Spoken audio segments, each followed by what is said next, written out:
اور ہم نے ہر ایک امت کے لیے قربانی کا طریق مقرر کر دیا ہے تاکہ جو مویشی چوپائے اللہ نے ان کو دیے ہیں ان کے ذبح کرنے کے وقت ان پر اللہ کا نام لے۔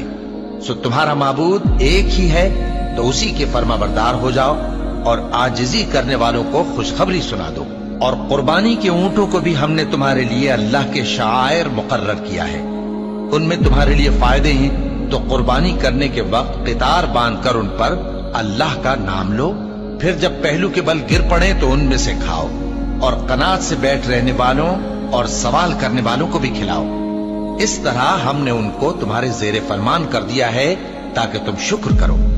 اللہ تک نہ ان کا گوشت پہنچتا ہے اور نہ خون، بلکہ اس تک تمہاری پرہیزگاری پہنچتی ہے۔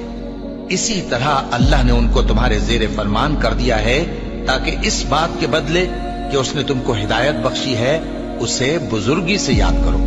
اور اے پیغمبر، نیکوکاروں کو خوشخبری سنا دو، اللہ تو مومنوں سے ان کے دشمنوں کو ہٹاتا رہتا ہے۔ بے شک اللہ کسی خیانت کرنے والے ناشکرے کو دوست نہیں رکھتا۔